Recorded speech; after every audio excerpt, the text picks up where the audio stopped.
Good morning girls. मैं doctor Navita Srivastava, सह आचार्य गृह विज्ञान, राजकीय कन्या महाविद्यालय सरवाड़। बच्चों, आज हम अपन पढ़ेंगे रसोई घर के बारे में, जो कि जिसे कहते हैं रसोई घर बहुत ही इम्पोर्टेंट प्लेस है अपने घर में, क्योंकि रसोई घर में ही एक तरह से हमारा आवास रहता है और ये मकान का हृदय है। कहा जाना कोई अतिशयोक्ति नहीं होगी, क्योंकि संपूर्ण घर की समस्त जितनी भी गतिविधियाँ होती हैं वो वहीं से संचालित होती हैं और वहीं से ही नियंत्रित रहती हैं। हम सभी जानते हैं कि जैसा हम खाना खाते हैं, जैसा हम खाते हैं, वैसा ही हमारा मन रहता है। अतः हम जिस प्रकार का भोजन ग्रहण करेंगे, उसी प्रकार का हमारा तन मन भी उसी प्रकार का होगा। अतः रसोई घर की व्यवस्था, हम जब भी भवन का निर्माण करते हैं, तो रसोई घर की व्यवस्था बहुत सोच समझ कर विवेकपूर्ण निर्णय किया जाना चाहिए। क्यों क्यों करना चाहिए? क्योंकि गृहिणी का अधिकांश समय जो होता है वो रसोई के कार्यों में ही व्यतीत होता है, और गृहिणी का प्रमुख मुख्य केंद्र भी क्या होता है? रसोई होता है। और अपने कार्य समय का लगभग 1/3 भाग वो रसोई घर में व्यतीत करती है। और हम सदियों से देखते आ रहे हैं कि जो भी गृहिणी है वो भोजन पकाने, परोसने, बर्तन धोने, संग्रहण करने और घरेलू कार्य करती आ रही है। परंतु आज की दौड़ भाग और संघर्ष भरी ज़िंदगी में एक कामकाजी महिला के लिए इतना समय नहीं होता कि वो इतना वक्त रसोई में गुजार दे। तो इसलिए रसोई का काम थकान उत्पन्न करने वाला होता है, अरुचिकर होता है, नीरस होता है, और उसको छुटकारा पाने के लिए गृहिणी चाहती है। इसलिए आज रसोई घर की ये मान्यता रहती है कि वो जितनी सुव्यवस्थित होगी और आधुनिक सुख सुविधाओं से युक्त होगी, तो रसोई का कार्य करना उतना ही मनोरंजक हो जाएगा और गृहिणी को थकान भी उत्पन्न नहीं होती है। क्योंकि जितने असंतोषजनक व्यवस्था होगी और रसोई घर जितना छोटा होगा, जितने उसमें हवा पानी की कमी होगी और अपर्याप्त रहेगी, प्लेटफॉर्म की ऊंचाई बहुत अधिक होगी और बहुत कम होगी, जो भी कुछ होगा, तो कुल मिलाकर देखा जाए तो अगर रसोई घर की व्यवस्था अच्छी नहीं होगी, तो गृहिणी को रसोई के प्रति भी कार्य करने में रुचि नहीं होगी। और कार्यशील महिला के लिए तो यह संभव ही नहीं है कि वो कार्यक्षेत्र और बाहर में दोनों ही स्थानों में कुशलता क्षमता से कार्य निपटाने पड़ते हैं।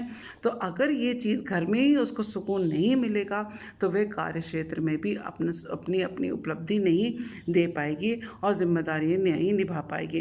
क्यों? इसलिए रसोई घर अवश्य ही सुव्यवस्थित होना चाहिए, आधुनिक सुख सुविधाओं से युक्त होना चाहिए, बड़ा होना चाहिए। तभी संभव है, तभी समय से भोजन पकाकर और परिवार का समय पर भोजन उपलब्ध करवा सकती है। और जितनी अव्यवस्थित रसोई होगी, उतनी ही गृहिणी की हालत दिन पे दिन बिगड़ती जाएगी। क्यों? क्योंकि जितना उसको श्रम रसोई में काम करने से ज़्यादा रसोई को व्यवस्थित करने में लग जाएगा, तो उसका उतना ही उसकी क्या कहते हैं, काम के ऊपर उसका विपरीत प्रभाव पड़ेगा। और हम देखते हैं कि गृहिणी की दशा को देखते हुए रसोई घर में सुधार लाना चाहिए। एक जागृत और कुशल गृहिणी जो होती है वो अपने रसोई घर का पूरा ध्यान रखती है और उसकी व्यवस्था इस तरीके से करती है ताकि काम करने में आसानी हो, मनोरंजक और आनंददायी हो। हम देखते हैं कि जो साधन संपन्न और धनाढ्य परिवार के जो लोग होते हैं, वो लोग अपना कार्य नौकरों से भी करवाते हैं। लेकिन नौकरों से करवाने के लिए भी हम ये देखते हैं कि गृहिणी को ये देखना चाहिए कि सदस्यों को पौष्टिक, स्वादिष्ट और स्वास्थ्यकर भोजन प्राप्त होना चाहिए, क्योंकि गृहिणी को कम से कम थकान होती है, समय शक्ति की बचत हो, जिसका उपयोग गृहिणी घर के अन्य कार्यों को करने और रुचि को कार्य को करने में लगा सके। जैसे उसकी जो भी हॉबीज़ हो, सिलाई, कढ़ाई, बुनाई या पेंटिंग करना, बागवानी करना, बच्चों को ट्यूशन पढ़ाना, कंप्यूटर्स का काम करना, जो भी वो करना चाहे वो कर सके। अब मैं आपको बताती हूँ रसोई घर की परिभाषा। अलग अलग विद्वानों ने अलग अलग परिभाषा दी है। सबसे पहले मैं लेती हूँ एलिजाबेथ बेवरिज की। उसने कहा है, घर का वह क्षेत्र रसोई घर कहलाता है जो भोजन संबंधी क्रियाओं के लिए आयोजित किया जाता है, चाहे वह अलग कमरा हो, घर के किसी कमरे का भाग हो अथवा भोजन कक्ष के संलग्न हो। R.S. देशपांडे के अनुसार रसोई घर आवास गृह का महत्वपूर्ण अंग है, क्योंकि उसमें भोजन तैयार करने की स्वच्छता एवं गुणवत्ता पर ही परिवार का स्वास्थ्य, सुविधा और सुख निर्भर करता है। ऑक्सफोर्ड डिक्शनरी के अनुसार रसोई घर का काम का वह कमरा या भाग जहां भोजन पकाया जाता है। एनसाइक्लोपीडिया ब्रिटेनिका के अनुसार रसोई घर का वह कमरा या स्थान होता है जो कि भोजन के लिए होता है। उसमें भोजन से संबंधित तथा अन्य घरेलू बर्तन रखे जाते हैं। अब हम इसके बाद, ये हमारी डेफिनेशंस हो गई। अब इसके बाद हम देखते हैं कि रसोई घर में संबंधित कार्य क्षेत्र की व्यवस्था। जो भी रसोई घर में जो भी हम चीज़ें रखते हैं उसकी कार्य क्षेत्र की व्यवस्था बहुत इम्पॉर्टेंट होती है, क्योंकि इसके बिना एक आदर्श रसोई घर की तो हम कल्पना ही नहीं कर सकते। आदर्श रसोई घर वही होगी जिसमें भोजन पकाने संबंधी क्रियाओं को करने के लिए समुचित व्यवस्था है। कार्य क्षेत्र में निरंतरता होनी चाहिए ताकि काम को सुगमता और सरलता से पूर्वक बिना थके किया जा सकते। कार्य क्षेत्रों की लंबाई, चौड़ाई, ऊंचाई गृहिणी की ऊंचाई के अनुसार होनी चाहिए। सामान्यतः 2.5 से 3 फीट ऊंची प्लेटफॉर्म काम करने के लिए दृष्टि से सुविधाजनक रहती है और कार्य क्षेत्र की चौड़ाई 2 से 2.5 फीट तक रखी जा सकती है। कार्य क्षेत्रों का क्रम भी काम को आसान बनाने में महत्वपूर्ण भूमिका अदा करता है। कार्य क्षेत्र एक के बाद एक निरंतरता में होना चाहिए ताकि गृहिणी को काम करते समय अधिक उठना, बैठना, झुकना, मुड़ना, चलना फिरना नहीं पड़े। इससे उसका अधिक समय एवं शक्ति की बचत होती है। कार्य सतह पर केंद्रों को स्थापना मुख्यतः 3 उद्देश्यों से की जाती है। सबसे पहले कार्य करने का स्थान। जो भी गृहिणी को किचन में काम करना पड़ता है उसका स्थान उसके लिए बहुत महत्वपूर्ण होता है। संग्रह स्थान, उपकरणों के लिए स्थान। रसोई संबंधी कार्यों के आधार पर कार्य केंद्रों का विभाजन निम्नानुसार किया जा सकता है। भोजन पकाने से पूर्व केंद्र का तैयारी का केंद्र, खाना पकाने का केंद्र, पानी का केंद्र, भोजन परोसने का केंद्र, भोजन करने का केंद्र, बर्तन धोने एवं साफ करने का केंद्र और संग्रहण केंद्र और ईंधन व्यवस्था। ये अब हम अपने 3 ये वाले पॉइंट्स अपन करेंगे। सबसे पहले तैयारी का केंद्र। रसोई घर में हम जो भी तैयारी करते हैं, खाना पकाने से पूर्व की हम जो भी तैयारी करते हैं और बिना तैयारी के रहे अगर हम भोजन पकाते हैं तो उसमें हमारे लिए बहुत मुश्किल का सामना करना पड़ता है। इसलिए हमें भोजन पकाने से पूर्व हमें ये सब चीज़ें देख लेनी चाहिए कि अगर हमें चावल बनानी है, रोटी बनानी है, सब्जी बनानी है, दाल बनानी है, सलाद बनानी है, तो इन सब के लिए हमें आटा गूंदना, सब्जी धोकर रखना, काट कर रखना, चावल बीन कर रखना, धोना, दाल भिगोना, कुकर आदि रखना, सलाद संबंधी जो भी उपलब्ध सामग्री होती है उसको साफ करके धो के रखना पड़ता है। यदि इन सभी क्रियाओं को भोजन पकाने के पूर्व कर लिया जाए तो पकाने की क्रिया सरलता एवं सुगमतापूर्वक संपन्न हो जाती है।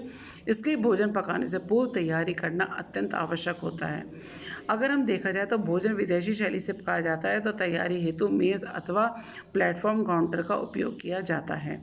प्लेटफॉर्म की ऊंचाई 2.5 से 3 फीट तथा चौड़ाई 2 से 2.5 फीट होनी चाहिए। प्लेटफॉर्म के ऊपर एवं नीचे अलमारियों की व्यवस्था होनी चाहिए ताकि खाद्य सामग्री, बर्तन, उपकरण, चाकू, पीलर, कटर, छलनी, चम्मच, पलटा आदि को रखा जा सके। अगर हम भारतीय शैली में देखते हैं तो भोजन पकाने हेतु तैयारी करने के लिए सीमेंट का चबूतरा या लकड़ी की चौकी, पीढ़ा अथवा आसन की व्यवस्था की जाती है। यदि आवास छोटा है तथा रसोई घर में पर्याप्त जगह नहीं है तब तैयारी का कार्य हम कहाँ कर सकते हैं? आंगन में, बरामदे में अथवा घर के किसी कोने में किया जाना चाहिए। सब्जी काटते समय इसके छिलके, पत्ते, डंठल आदि को पास में रखे कूड़ेदान में रखना चाहिए। इसी कूड़ेदान में हमें कूड़ा कचरा आदि को डाल देना चाहिए। तो तैयारी करने केंद्र का उत्तम स्थिति तो पकाने के पूर्व है। पानी केंद्र के मध्य होना चाहिए क्योंकि तैयारी की प्रक्रिया में दोनों ही केंद्र इम्पॉर्टेंट होते हैं। अब नेक्स्ट है भोजन पकाने का केंद्र। रसोई घर में जो सबसे इम्पॉर्टेंट चीज़ है वो है भोजन पकाने का केंद्र। यह वह स्थान है जहाँ पे गृहिणी पूरे मनयोग से प्रेम पूर्वक भोजन पकाती है। अतः यह केंद्र बहुत ही सुविधाजनक होना चाहिए। इसकी स्थिति तैयारी केंद्र और सिंक केंद्र के पास होनी चाहिए क्योंकि इसकी ऊंचाई गृहिणी की ऊंचाई के अनुकूल होनी चाहिए। 2-2.5 फीट चौड़ी और 2.5 से 3 फीट प्लेटफॉर्म भोजन पकाने की दृष्टि से उत्तम रहता है। खाना बनाते समय आने वाली चीज़ों को हमें व्यवस्थित रूप से रखना चाहिए। ऐसे स्थान पर रखना चाहिए ताकि गृहिणी को उठना, बैठना, झुकना, मुड़ना, चलना नहीं पड़े। और भोजन पकाने के उस क्षेत्र के समीप ही हमें मसालेदानी, तेल, नमक, भगोने, प्लेट, कड़छी, कढ़ाई, चाकू, तवे आदि की सामग्री होनी चाहिए। विदेशी शैली में तो हम भोजन पकाकर खड़े होकर पकाते हैं तो इसके लिए काउंटर, मेज़ आदि की व्यवस्था होती है और बहुत देर तक खड़े होकर भी हम भोजन पकाने से थकान हो जाती है। पैर में दर्द होने लगता है, कमर में दर्द होता है, टांगें दुखने लग जाती हैं। और यदि अगर प्लेटफॉर्म की लंबाई, ऊंचाई जिसे हम कहते हैं गृहिणी की ऊंचाई से अधिक होगी तो खाना पकाते समय उसे बार बार ऊंचा होना पड़ेगा, जिससे उसके कंधे पर जोर भी पड़ता है और पीठ दर्द की शिकायत भी हो जाती है। देसी शैली में क्या करते हैं, भारतीय शैली जो होती है उसमें हम भोजन ज़मीन पे बैठकर पकाते हैं। इसके लिए हमें लकड़ी का पीढ़ा या आसन व चौकी का उपयोग किया जाता है, जिस पर गृहिणी भोजन पकाते वक्त बैठ जाती है। परंतु अगर चौकी की ऊंचाई भी बहुत अधिक नहीं होनी चाहिए, क्योंकि बैठने का स्थान चूल्हे के बाईं ओर होनी चाहिए और इससे खाना पकाने में सुविधा रहती है। खाना पकाने के बर्तन एक और चौकी पर क्रमबद्ध रूप से सजे होने चाहिए। और भोजन पकाते समय काम आने वाले बर्तनों को चूल्हे के पास कैबिनेट या शेल्फ में रखने से सुविधा अधिक रहती है, जैसे कुकर हुआ, भगोना हुआ, तवा हुआ, चकला हुआ, बेलन हुआ, चिमटा, करछी आदि को हमें सजाकर व्यवस्थित रूप से रखना चाहिए, ताकि बर्तन को उठाते समय अन्य बर्तन टकरा कर गिरे नहीं और उनको ढूंढने में हमें परेशानी नहीं हुए। पानी का केंद्र, रसोई घर में पानी का प्रबंध बहुत अत्यधिक आवश्यक है और बहुत सूझबूझ से करना चाहिए, जिससे कि पूरी रसोई कहीं गीली ना हो जाए।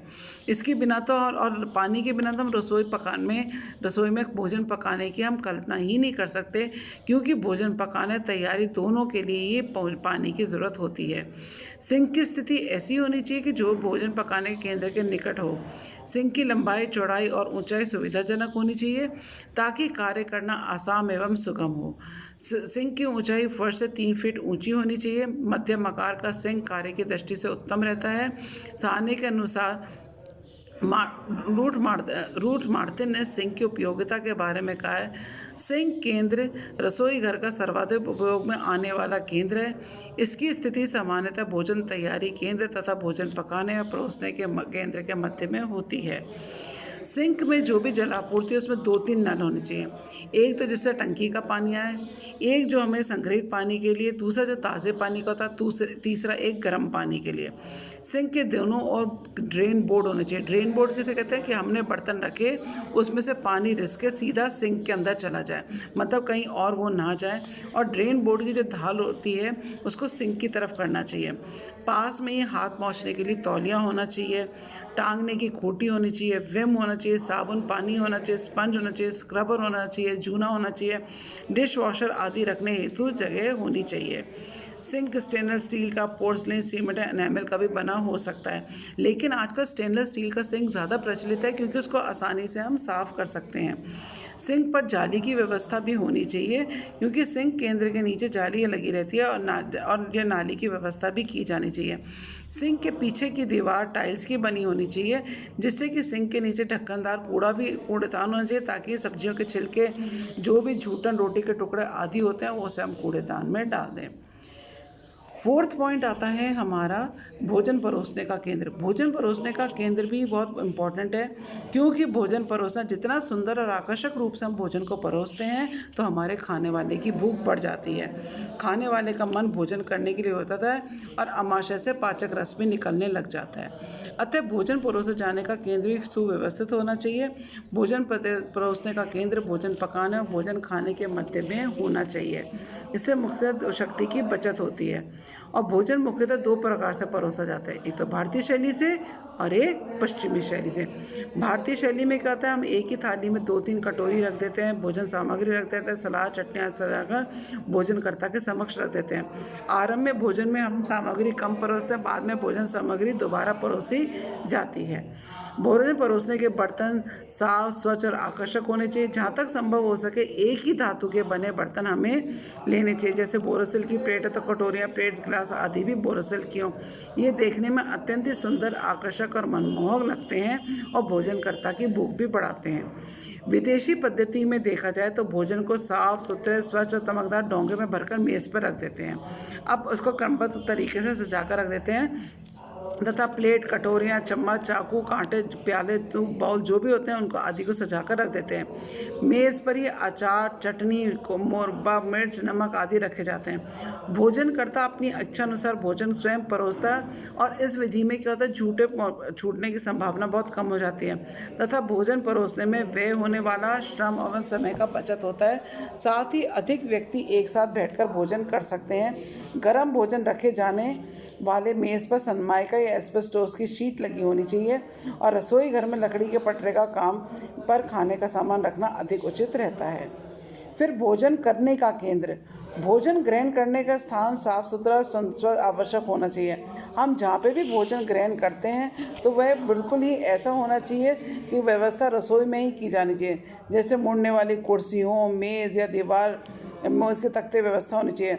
इससे कम स्थान गिरता है, मतलब जिसे हम कहते हैं फोल्डिंग चेयर्स, फोल्डिंग टेबल्स, ये यूज़ होनी चाहिए। इससे कम स्थान गिरता है और भोजन करने के उपरांत हम इसको समेट कर रख सकते हैं। और भारतीय शैली पर तो भूमि में हम चौकी या पट्टियों पर बैठकर भोजन किया जा सकता है। विदेशी शैली में हम क्या करते हैं, कुर्सी पे बैठकर डाइनिंग टेबल पर बैठ कर हम खाना खाते हैं। डाइनिंग टेबल और कुर्सी की ऊंचाई उपयुक्त होनी चाहिए। मेज़ के ऊपर सुंदर आकर्षक कलात्मक मेज़पोश बिछा होना चाहिए। यदि मेज़पोश प्लास्टिक के होते हैं तो गर्म बर्तन रखने के लिए हमें नीचे रबर के कोट जिसे हम कहते हैं कोस्टर्स रखने चाहिए ताकि प्लास्टिक ख़राब नहीं हो। अगर मेज़ पर हम छोटा सा गुलदस्ता है, गुलदस्ते में आकर्षक सुंदर फूल सजाते हैं तो वो भी बहुत अच्छे लगते हैं क्योंकि वो हमें फ्रेशनिंग का फील करते हैं। लेकिन गुलदस्ता ऐसा भी नहीं होना चाहिए कि वो हमारे लिए एक हर्डल पैदा हो जाए, कि हमारे लिए वो व्यवधान पैदा कर दे और हम आपस में परोसने की चीज़ों के बीच में आए या हम किसी दूसरे का जो हमारे सामने बैठा हम उसका मुँह ही ना देख पाएँ। इसलिए भोजन परोसने एवं भोजनकर्ता को आपस में वार्तालाप करने में कोई व्यवधान नहीं हुआ। 6 पॉइंट है बर्तन धोने का केंद्र। बर्तन धोने का केंद्र बहुत इंपॉर्टेंट है क्योंकि झूठे बर्तन जो भी होते हैं हम धो धोकर पहुँच कर यथासंभव व्यवस्थित रूप से रखना सजाना चाहिए ताकि आवश्यकता पड़ने पर दोबारा प्रयोग में लाया जा सके। अतः बर्तन धोने का केंद्र निश्चित स्थान पर ही होना चाहिए। क्योंकि भारतीय शैली में तो हम अधिकांश घरों में बर्तन एक स्थान पर रखकर राख आदि अथवा मिट्टी की सहायता से रगड़ से बांधे लोहे की तवा और कढ़ाई को साफ करने के लिए बालू का उपयोग किया जाता है। नॉन ब्रेकेबल प्लास्टिक एवं ग्लास को विम पाउडर या सर्फ की सहायता से साफ किया जाता है। स्टील के बर्तनों को मांजने के लिए विम पाउडर या प्रयोग किया जाता है। बर्तन मांजने में सिंक का उपयोग नहीं किया जाता है। ऐसी स्थिति में एक निश्चित स्थान पर ही पानी, राख, मिट्टी, चूना, स्क्रबर आदि की व्यवस्था करते बर्तन मांजने चाहिए। मंजे धुले बर्तनों को साफ सुथरी चौकी पर तख्ते पर रखकर सजा कर रखना चाहिए। बर्तन मांजने के उपरांत राख, मिट्टी, बालू को एक कटोरे या मिट्टी के बर्तन उठाकर निश्चित स्थान पर रखना चाहिए तथा उस स्थान की अच्छी तरह सफाई कर देनी चाहिए। विदेशी शैली में क्या होता है कि हम बर्तन रसोई घर में खड़े होकर सिंक पर खड़े होकर हम साफ़ करते हैं और बर्तनों की सफाई हेतु सर्फ, विम पाउडर, टिकिया, स्पंज, नायलॉन, कूंची आदि का उपयोग करते हैं। इससे हाथ, सिंक अथवा वस्त्र गंदे नहीं होते हैं। जब हम खड़े होकर करते हैं हमारे वस्त्र गंदे नहीं होते हैं।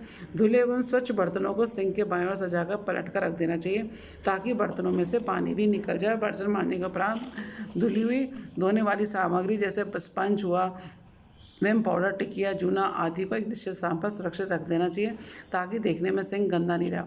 और भी हम कर सकते हैं कि हम जब बर्तन मांजते हैं तो हमें उसके लिए करना चाहिए, हमें एप्रन पहन लेना चाहिए। एप्रन पहनने से क्या होता है कि हमारे कपड़े गंदे नहीं होते हैं। फिर संग्रहण के कच्ची एवं पकाई हुई जो भी खाद्य सामग्री होती है उसको हम संग्रहित भी करते हैं, जो कच्ची से बनी होती है और जो पकी हुई चीज़ें। तो उसके लिए मैं रसोई घर में अलमारी हो, चाहे रैक हो या खाने का कोई शोकेस हो, उसमें रख देते हैं। पानी को रखने के लिए बाल्टी हो, घड़ा हो, लेकिन आजकल आधुनिक युग में तो आरओ लगा रहता है तो इसलिए आरओ से हम डायरेक्ट पानी ले लेते हैं। और ये सच है कि ताज़े नल की आपूर्ति हर समय भी नहीं होती है, तो इसलिए हम आरओ में संग्रहित पानी को हम यूज़ करते हैं। अब बड़े और जो ओवर हेड टैंक होता है उससे लेते हैं, लेकिन हम उसमें घड़े का भी इस्तेमाल करते हैं। कई जगह घड़ा भी भरते हैं, बाल्टी भरते हैं, जिसके कारण कि हमें